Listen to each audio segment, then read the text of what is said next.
Sir Francis Solid FLM here. I stand with the President Duterte. Yes! Me too! I stand with the President Duterte and I stand for peace. Ha? Kaya tawag yan, peace bomb. Peace bomb. Ha? Peace bomb. Peace bomb. Alam niyo na yun kung ano ibig sabihin nun, ha? Alright!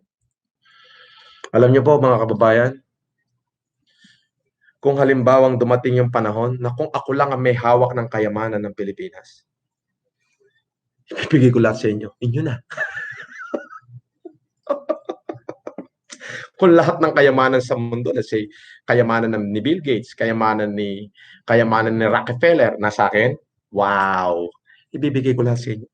Inyo na. Bakit? Sa kabila ng ito pong meron ako pinaghirapan ko sa mahabang panahon. Oo, lahat ng trabaho pinasok ko. Kaya ako naging matagumpay na ganito. Nagpalaisdaan ako, nagpalayan ako, nag-araro ako, lahat. Namili ako ng ginto, nagtinda ako ng ginto. Lahat ng klase ng hanap buhay. Nag-buy and sell ako ng sasakyan. Lahat po. Hanggang sa pinasok ko yung movie industry. Pag kumikita ko yung kalahati, pinang-o-optimum eye care program ko eh. Paghihirapan ko, pagtutuluan ko ng pawis. Pero ang maganda ho kasi, bukal sa puso ko yung pagtulong ko, kaya ang Diyos, bine-bless niya ako lagi-lagi. Alam niyo po, katulad po ng sinabi ko, ako po ay mapanuring tao. Nakita niyo po yung nangyayari sa ating bayan sa Pilipinas. Sinusuri ko po yan eh. Ako po yung ignition, nag-start, talagang the very first day ng COVID, lumabas ako sa EDSA, pinakain ko yung mga tao natin, pinakain ko yung mga pulubi, and doon po nagsimula lahat. Inaaral ko pong mabuti bago po ako magsalita. Pero nakita niyo na po itong pandemic na to, iilang tao lamang yung lumabas. As in very few. Ako po, I started. Talagang sinimulan ko ito. Ako mag-isa, pumunta ako ng EDSA, nagpakain ako, I'm doing it against all odds. Andiyan yung napatawag na ako ng barangay, andiyan, nakasuhan na ako, andiyan sa pinakakalkal na lahat ako sa NBI, hanggang sa binatikos na ako, hanggang sa may nagbayad pa para sirain ako. Pero sabi ko nga po, it will take a million smart men to bring one good man down. At the end of the day, good man will always be a good man. Nakita niyo po. Pero itong senador na to, kasama yung kanyang buong pamilya, may mga nagsasabi na ganon. Pero Senator Bong Revilla, Mayor Lani Mercado, at yung mga anak mo, saludo ko sa inyo. Dalawang kamay. Ayun lang po. Iyon ay opinion ko bilang ako. Saludo po ako dito sa pamilya na to. Bakit? Kesyo may pumupukol ng ganito, may bumabato ng ganito. Sila, andun, no? Nasa labas. Biruin mo, na-quarantine pa pala si Senator Bong. Nakagat pa ng aso, pero hindi tumigil sa pagtulong sa kanyang mga kababayang nasa sakupan. 24 po sila na mga senador. Yung iba po, mga hinahangaan ko. Marami po akong hinahangaan sa kanila. Pero ngayon po, sabi ko nga, isa na si Senator Bong Revilla at saka yung kanyang buong pamilya. Ako po, opinion ko lang to, as ako. Basta ako, nakita ko po, inaral ko mabuti, may salute. Senator Bong Revilla, Mayor Lani Mercado, at 10 ng iyong pamilya, kasama na po yung mga anak. Maraming salamat po. Kayo po ay mga bayani ng ating bayan. May salute. Magandang gabi po sa inyo. At syempre, gusto ko batiin si Senator Gringo Honasan. At Coronel Gringo Honasan. At si Senator Bato. At syempre, binabati ko na rin yung ating mahal na Pangulo. Ang Pangulo ng Republika ng Pilipinas, ang ama ng bayan, ang ama ng Pilipinas. How serious is the President dun sa kanyang statement of declaring martial law? Ano po yung magsisilbing, kumbaga, triggering point for the President to declare him? Well, of course, he mentioned the incidents against NPA. And for the security po doon sa mga areas covered na nung general community quarantine, can we say na mas magiging relax na yung security doon sa areas na yun? Well, siguro sasagot ko yung unang portion ng tanong mo at ililipat ko kay Secretary Galvez yung kasagutan sa pangalawang mong tanong, no? Pero malinaw po ang presidente, hindi po siya papayag ng mga NPA ay magiging hadlang dun sa pamimigay ng ayuda sa mga taong nangangailangan dahil po sa COVID-19. At gagamitin po niya ang extraordinary power of the presidency to declare martial law against this group na engage in an act of rebellion against the government. Yan naman po ay legal na basihan para magdeklara ng martial law kung hindi po titigil ang New People's Army. Yung pangalawang katanungan po, Secretary Anyo, yung how serious will implementation be? Yan ba ang tanong mo, Maricel? Opo.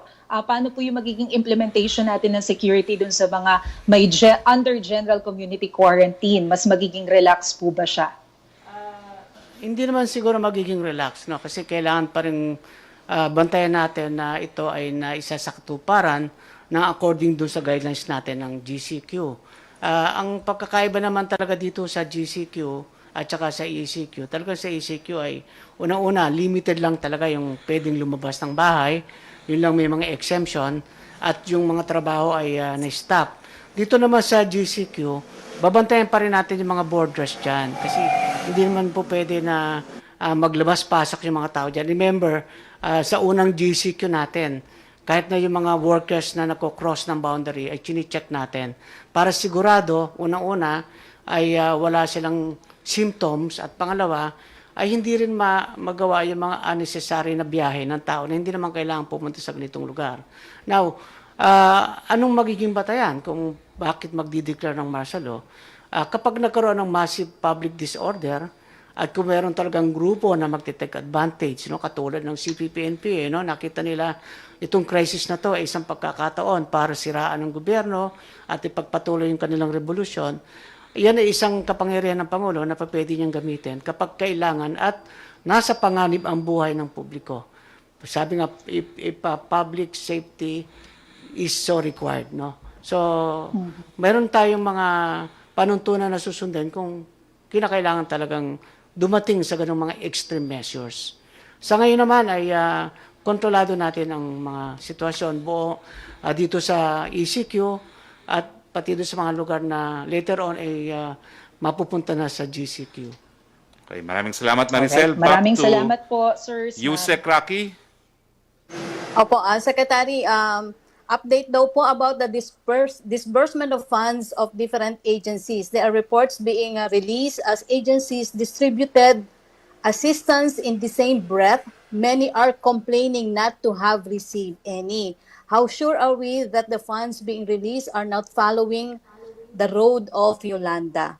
Can the agencies publish their detailed list indicating the amount released? Sino po? Si Secretary Anyo. Apo. Marami tayong mga grievances mechanism na nakalatag mula po sa munisipalidad, sa syudad, sa probinsya. Pati yung ating hotline 888 ay gumagana. Pagka may complaint po tayo tungkol sa local government units, meron to kaming DILG Emergency Operation Center. Lahat po yan ay tinutugunan natin para sigurado na anumang hinaing complaint ay matutugunan natin. Kailangan lang po natin ay ang data o facts at saka yung mga specifics para po immediately yun na kagad ang isosolve natin. Buksan lang po ninyo yung mga website sa ating internet. Madali pong makita yung mga numero at website na yan, pati pictures, ay tutugunan po natin.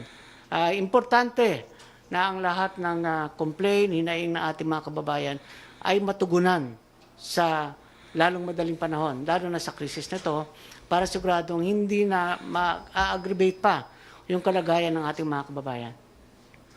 Opo, yung ikalawa Okay, niyang Yusek tanong, Rocky. how come daw po, may pangalawa po siyang tanong, how come some barangays have 3 or 4 waves of assistance while others have not even gotten one?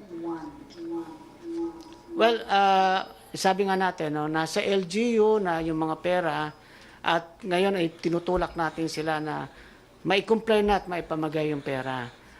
Yung mga ating provincial, municipal, local government officials naman ay namimigay pa rin ng mga food packs at food ration. Kung matatandaan natin, marami tayong naibigay na pondo sa ating mga local government units katulad ng Bayanihan Grant, yung ating 20% development fund ay pwede rin magamit dito sa COVID fight, at saka yung ating calamity fund.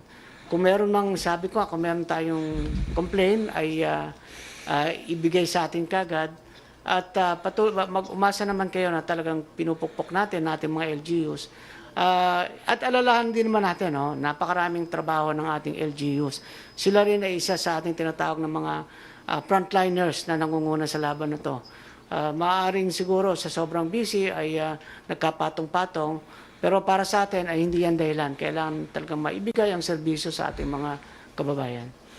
Si Joyce Balancio ng DZMM. Yes, good afternoon po, Secretary. Sir, pasensya na for asking these details kasi po we need to be very clear and concise sa mga lugar. I just need to clarify some places po for ECQ and GCQ kasi po makaiba yung ibang places natin dun sa naunang PR and then yung kaninang nirelease na very recent lang po. So yung Tarlac, Benguet, Pangasinan, and Zambales, Secretary, lahat po ito ay candidate for ECQ pero i-evaluate pa. Pwede magbago before April 30. Tama po? Tama po yan. Pero tatawagin ko po si Secretary Chua para sagutin yan. Secretary Chua. Salamat po sa tanong.